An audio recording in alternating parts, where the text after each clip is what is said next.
Hello, everybody. Welcome back to Nerd Level Rising. My name is Jake. Today, I'm going to get into a discussion about some of these big series that I really want to read. I don't know when I'm going to make them happen, except for one. I know exactly when that's going to happen. But this is just stuff that's on my radar. Some of them are kind of new to my headspace, right? Just recently I've heard about them. Most of them have been on my radar for a very long time, and I really want to get to them, but it's tough because they're so long and so epic and so large in scope. Some of them are not. It makes it a little bit easier to get into, but for now at least, it's difficult to find time for some of these because I want to do all of them all at once, right? And you just can't do that. You have to choose, and it can be so hard to choose. But nonetheless, let me talk about this, right? So this is part one of this video. I don't know how many parts there's going to be because there's just so many of these series that I really want to read, and I just want to talk about them, right? So we're going to talk about them here. These are this is going to be 10 of the really, really long series that I want to get to. And I'm going to define this as at least 7 books, right? They don't necessarily have to be, 10 plus. They don't need to be the Wheel of Time. They don't need to be the Cosmere or Malazan, but long series, right? I would consider 7 books a pretty darn long series. And that's what all these are. So let's get into it. Number 1, The Wars of Light and Shadow by Janny Wurts. And this is number 1 because I actually have a plan for this. This is what I am reading here in 2025. I'm going to jump into this in January with a whole bunch of other people. I'm going to be following along the read-along schedule that John from Talking Story has put forth and planned and organized all this stuff. I cannot wait, dude. I'm so excited. I got to talk to John about this on the live stream I did with him recently on NLR Together.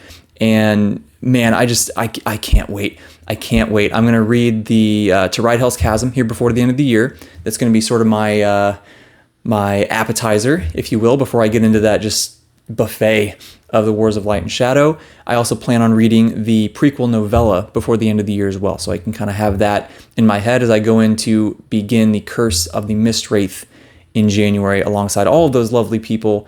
And you better believe I'm going to be in all of those live stream discussions, in the comment section, in the chat, going back and forth, just being a part of that community, being part of that discussion.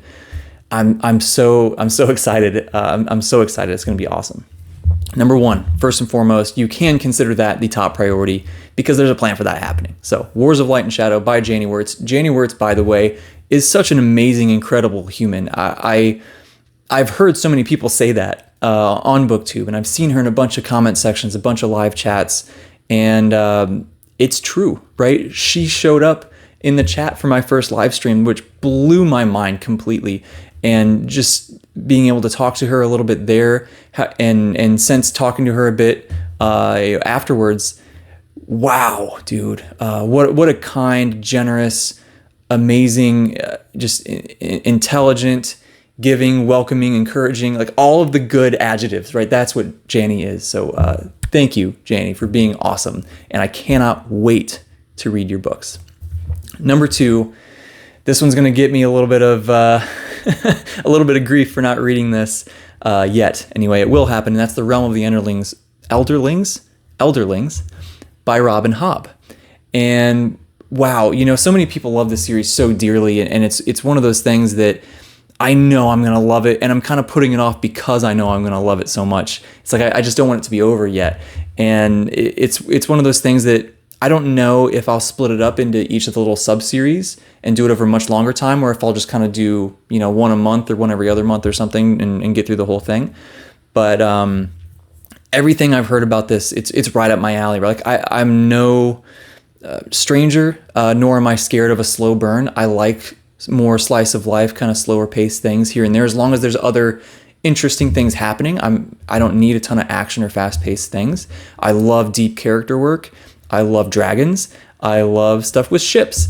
I love magic. It seems like it's just got everything that I love, and it's going to probably be one of my all-time favorites. And I really, really need to make time for that. I need to make that happen sooner rather than later, for sure. And Robin Hobb, by all accounts, is not only just a beautiful, incredible writer, but also just a very nice person and a pillar in the genre.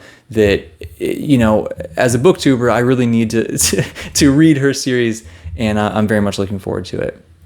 On the sci-fi side, I talked about this in my recent video talking about some of the sci-fi I want to get into soon, and that's The Expanse. So many people love The Expanse. I think The Expanse is, from my gathering of listening to people talk about it, it's kind of one of those things that epic fantasy fans, it's a great sci-fi entry point for epic fantasy fans. And not that it's an entry point for me, I've read sci-fi before, obviously, but it's one of those things that, draws you in with the epic scope, with the conflict, with the character work, fast-paced, and then having all the other sci-fi stuff in there obviously is really cool. And space opera just seems like it's kind of tailored to epic fantasy fans, right? At least in my opinion, anyway, as far as sci-fi goes. And The Expanse it's been on my list. I swear, when I'm planning my TBRs, I've had that on my list on the TBR the last 2 or 3 years in a row, and it just keeps getting kicked off for other things. And that's got to stop at some point. I really need to get into that, because similarly to the realm of the elderlings, why am I struggling with that word so much? Elderlings. Similarly to that, it's one of those that I think I'm putting off because I know I'm gonna really love it. And again, similar to that needs to end, right? That needs to become a thing that I finally just go ahead and read, because there's so many other amazing things, right? There's no reason to be scared about it being over, because one, I can reread it, and two, there's always going to be more amazing things to read, so it's okay. It's okay. Number 4 is The Black Company by Glenn Cook, and this is a series that got on my radar because I found out it was such a big influence on the Malazan books, and especially the military aspect of the Malazan books. And I know there's quite a bit of grimdark going on in The Black Company as well.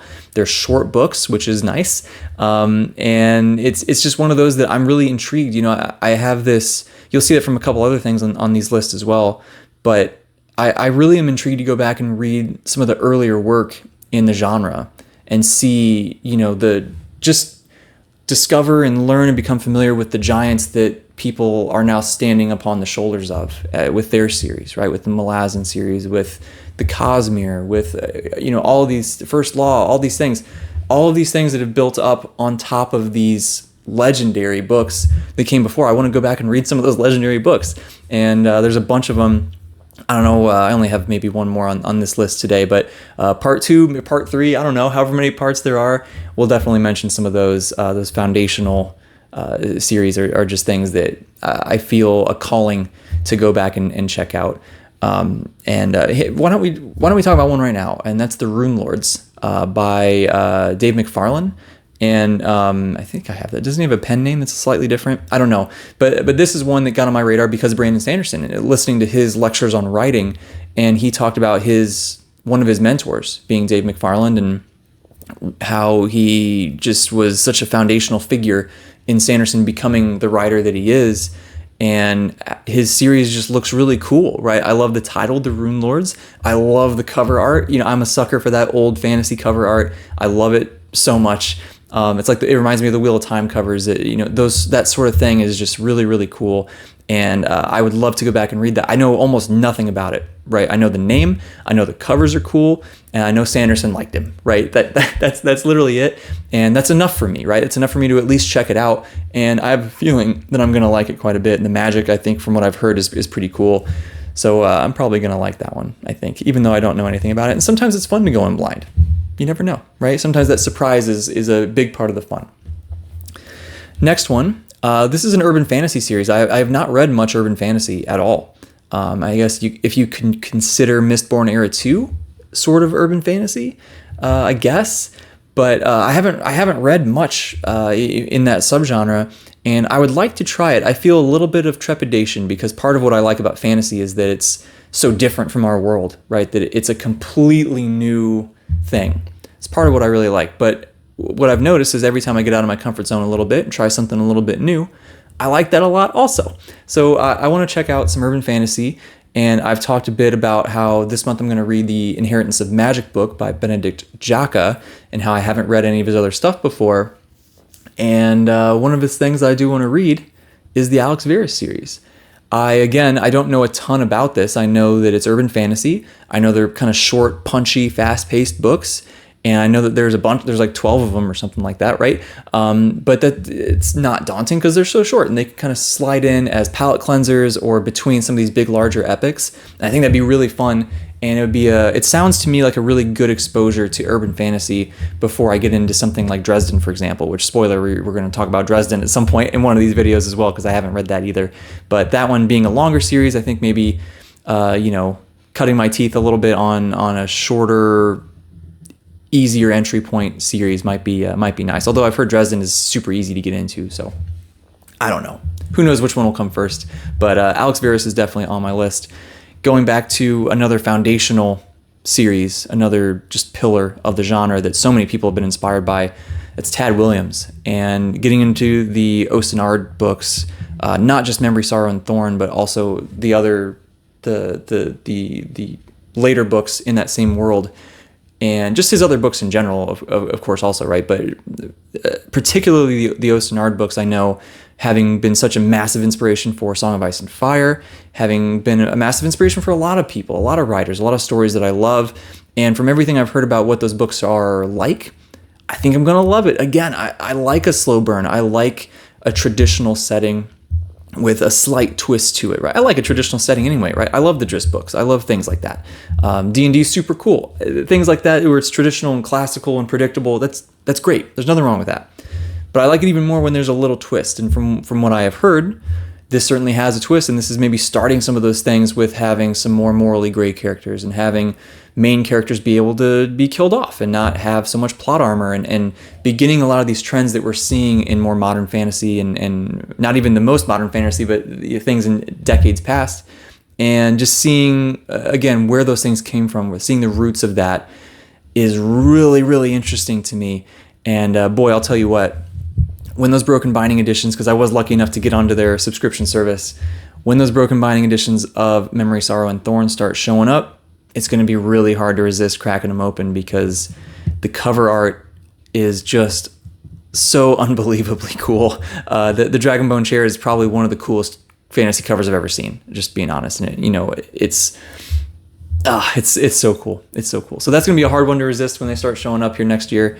But that one, Tad Williams in general, but especially Osenard, gotta check it out. Gotta check it out at some point. The Song of the Shattered Sands. This is one that I've heard some rumblings about. I haven't heard much about it on BookTube. Some people on Instagram have talked about it.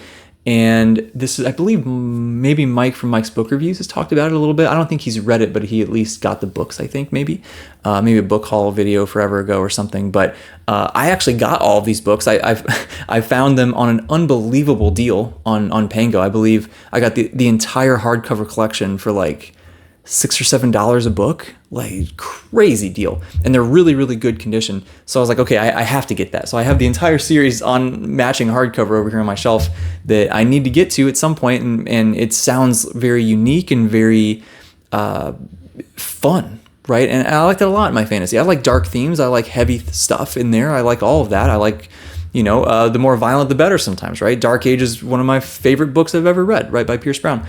But sometimes I like things that are just have that whimsical, fun atmosphere as well. And from what I've heard, he blends some of that in there. That could be wrong. I don't know. I might be listening to the wrong people, but that a unique setting there in the desert and just having, I don't know. It just seems like a really different flavor of fantasy that I haven't read before. And I would be really interested to check that out. Number 9 on this list, back to some sci-fi here, and that is some more Star Wars. I've read a handful of Star Wars books. Like growing up as a kid, I read a few here and there, right? Some of the kids' books. As an adult, I went back and read some of the Old Republic. I read Revan. I read Red Harvest. That was really cool. It was like a zombie apocalypse Star Wars book. I read Deceived. Was there another one? It might just be those 3 so far. But I really enjoyed all of them, right? They were simple, straightforward, but they were fun. I really liked them. And I want to do more. I have a long list of all of the EU or Legends, whatever you want to call it. I have a long list of those that I do want to check out and get to. And I think that the next ones that I'll probably do would be the Darth Bane books. I've heard endless great things about those. And just a trilogy, right? I think that'll be great, digestible, and not as overwhelming as looking at the entire list of Star Wars novels.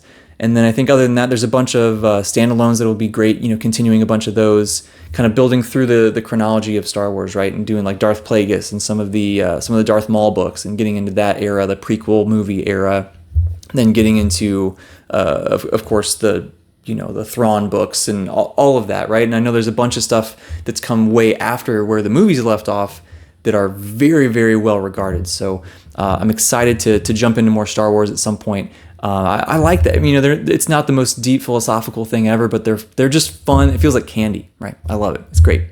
And the last one for this list, because these videos will get way too long if I try to do all of them in one, number 10 on this list, this is the Darkblade series by Andy Pelequin. And this is a series that caught my eye immediately because those covers are just badass, dude. They're so cool. And I really want to jump into them. There's a bunch of the books. I know he's, I believe, recently started writing the next book in the series. And he's got a bunch of different series. They seem like they're interconnected in some way. And I'm really interested to jump in. And Andy seems really, really nice. I've talked to him on Instagram a little bit here and there a couple of times. And he seems like a really great dude. And that always makes me even more prone to want to support somebody when I can interact with them a little bit and they're really nice.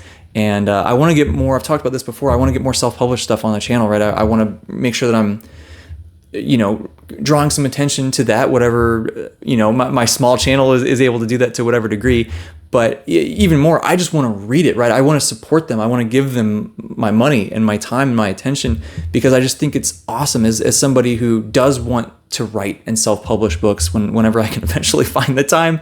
I really want to support others who are doing that and who are following that dream and who are just really putting themselves out there because it's such an amazing, just brave, creative, awesome, fulfilling, just everything, right? What a cool thing to put your art out there into the world, right? No matter what it is, whether it's writing or music or painting or whatever. I just think that's so cool.